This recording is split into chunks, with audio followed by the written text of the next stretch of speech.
All right, so here is my Python Milestone 1, and I'm uploading this to both YouTube and for my assignment. So I'm gonna just do a little explaining. Basically, we have a self-study course, and we could pick what we wanted to do, and I decided on Python because that was like the only what I would call big programming language that we didn't do as like part of the course curriculum, and I had a little bit. I basically tried Python out with RunPy, but that's a very specific branch, and at that point, it's kind of like its own language, and also, not very useful for general stuff because it's just for that one specific purpose. So I decided will learn Python proper, and as a result of this being my first milestone, a majority of it was me just learning the language. So, but I still wanted to have something to present. And I wanted to show off like that I did learn it.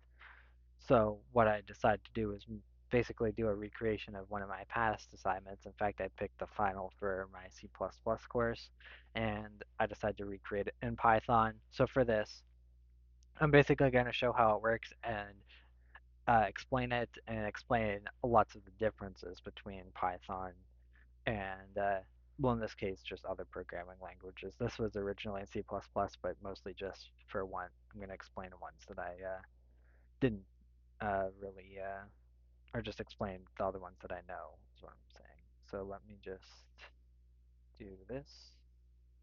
And I'm going to show it first, and then I'm going to walk through the code. So I'm going to do pi name.py. So see here, you can see the different options. There's no students in there right now, so let's add one. Uh, let's just do one. I'm going to add do 12, 12, 100. And then you can see here, once again, you'll see in the code, but now we have a JSON uh, group of data. You see the key value pairs. And it basically saved this in there. So, if I add a new student, let's add another one. Let's just go just two, and then let's do the same there. And then see, it just live updated it. As soon as I hit enter, boom, it's in the data and it's saved. And no, this is extremely useful because it's JSON data that's used everywhere. And originally, I did not this, but the assignment that I'm recreating, that's saved in just plain text. But through my Python LinkedIn courses, I saw that being able to do stuff with JSON was a much bigger part of Python, and I basically decided that's what I wanted to do. That's how I was going to do this. I was just going to do save it as JSON instead of uh, plain text, and I think that's really cool because this is very simple to do in this. But anyway, like I said, I'll get into the code in a second, so I'm just going to show all of these. So now if I print all, see, um, A, last name A is after last name W. So now if I sort, see it changed in there too. And then now it's in order. So let's calculate the letter grade. See, this is 25, 25, 50. Like that's the percentages that they're worth, so both get an F.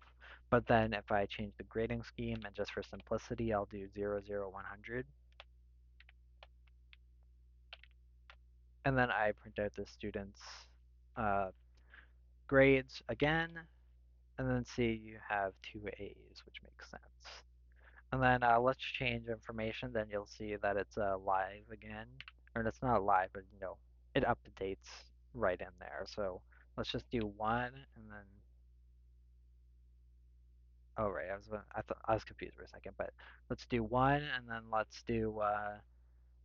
just change the first name. Joe, and then see in there we have Joe. And then just going down, print a specific student. So let's just do one. There we got Joe. Um, Now let's remove a student and then delete all, and then I'll show.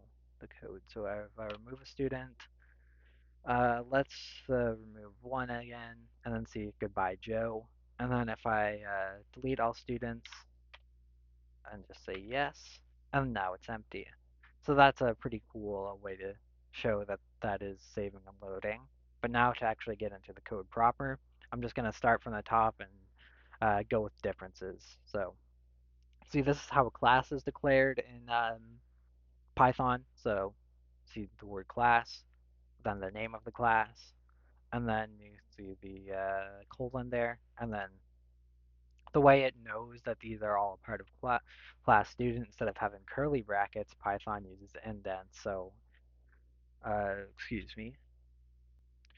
So it uses indents and colon to let know that these are all a part of the class student. And just another note with that, I guess I just remembered as it's not something that would be in here, but just another difference is that Python, because I'm not sure if it's because of that or just how Python works. I'll show it here. This will be a good way to show. You can't have empty ones. See, it gives an error, but the way you circumvent that is use the keyword pass, which is basically does nothing. But that's just kind of an interesting difference.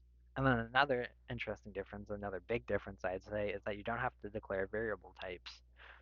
See here, just here's the name, and then here's the value it wants. The value it has. It knows what it is. It says, oh, I'm storing a 1, I'm an int.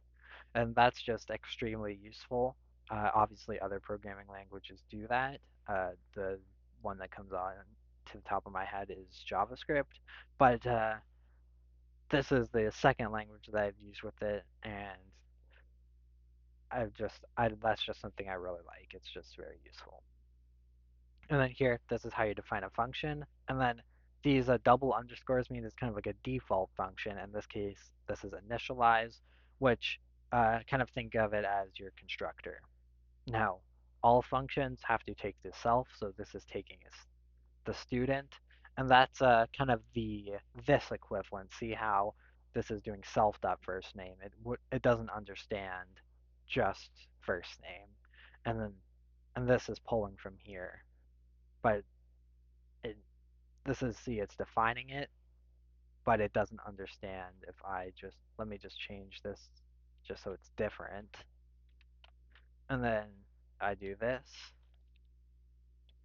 See, you're saying that now it's never been used, but if I change it here, it doesn't understand that. So that self is very important. And then another difference here, oh, let me just fix that too, is that instead of null, we have none. It's the same thing, just a different name, and also capitalized. And then here is an inline if statement. That's once again something other programming languages have. But this, you can see the kind of notable difference is that it uses keywords instead of operators. Like, so this is if student number is not none. So if the student number is not null, then it will set this value to student number. Else, it will use the default student number.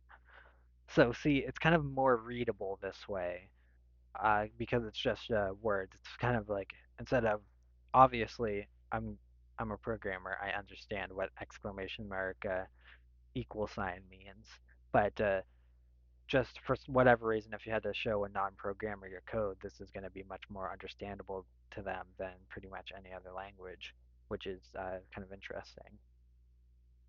And then here, getters and setters, those are pretty much the same as any other language. Uh, just small difference here. You can see that the keywords false and true are capitalized. And then here, see, it's the double underscore, so it's a default method.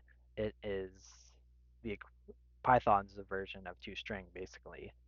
And another thing I'd like to mention that I haven't done here, but I'm going to do in all my other ones, is that Python, no, has its version of JavaDoc, but the way it works is you do triple quotes, and then let's just say words, just words.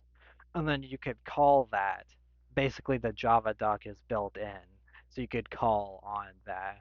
student class and get this, which would be an explanation of what the student class is. That's just something I didn't do for this one since I was mostly focused on, learning the language and recreating this. But that is something that I did learn. And then next is the student manager. So here you can see that I imported the JSON module, which is one of the, you can see it's one of the default ones. Like it's not, every class doesn't automatically use it, but it's not something you have to download. If you have Python, you have it. Uh, but I'll get to that. So here's another init, and we can see there's students, and then let's see here.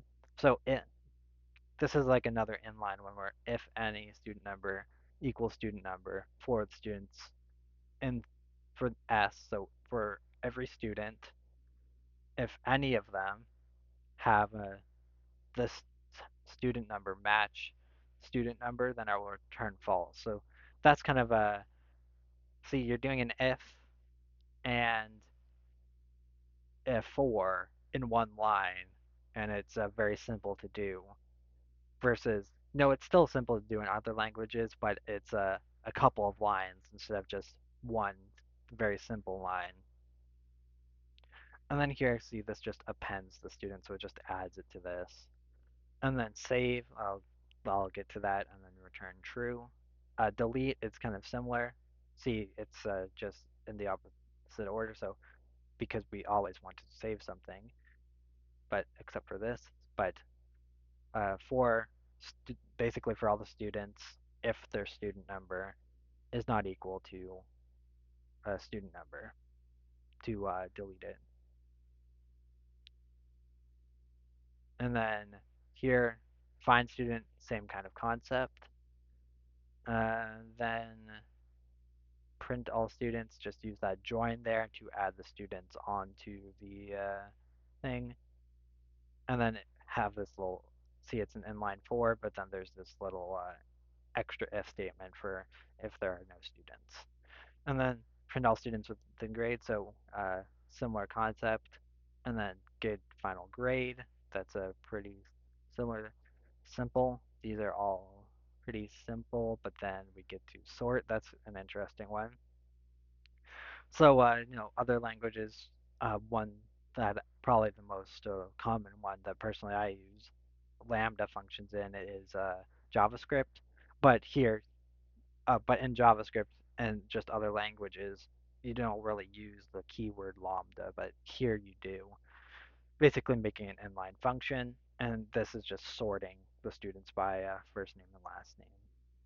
Then set the weights, and then here is the save and the load. So it's very simple. It's just this opens the file, and then see it's just using that JSON module to dump all the information in there as a dict, so key value pairs. And yeah, it's pretty simple. The W means write, so that's kind of similar to C, C++. Uh, and it's just using the file name. And yeah, that's pretty cool way to do it. And then, or just a very simple way to do it is what I mean. It's literally just not including the function up here. It's just two lines, and that's all you have to do to save the data in there, which is very neat. And then load, obviously have the try, and in this language it's accept instead of catch. But then you just have that with opening in, and this time it's R because we're reading, and then just get the data and then put it in the list. And then see in this accept file, not found error, it just has an empty one. And then also on there's finally in this, but also in Python you can attach an else to a try catch or a try except statement. So you have the try, which is what you're trying. You have accept, which happens when something goes wrong. You have finally, which happens whether something goes wrong or right. But then you have else, which only happens if something goes right. So all your bases are covered. And then this is something I put in as a test. So long story short, what the this is basically allowing this to run as a main file. And I just put it in there as a test. But no, with me on here, let me close that. With me on this one, it'll open that as a main file. And then since that's empty, there's nothing in there. But then I go over here, and then since this one also has that, it's been, see, these are built-in ones. But since this is also in here, this can also be run as main. It just doesn't like it in this. I think it's a Visual Studio issue, but if I just do py main dot py, see, it works like that. And then I can, okay, I don't know how to exit that. And then also just as a test, I'll show this. So if I just do py student, py, see, that worked because all Python uh, classes can be run as a main file. So uh, if I just do if I just do this, and I'll just say hello and save that, and see it prints that hello. All of Python can be run as a um, main file. So the reason why it kind of threw that error at me is because this has it and this has it, so it couldn't really determine which one it wanted to run because uh, it saw that I ran this and it had the main, but then it saw that I ran this and it also had the main. So doing it with the terminal fixed it. But yeah, that's another thing. The fact that as long as it's a Python file, like this could be completely empty and then just have console or just have print words and that would work, which instead of having, Java, you have the main string args and stuff like that. So this is it's extremely simple to just get something up and running just as a test. But yeah, I think that's all I have to say on this one, and I'll see you next time.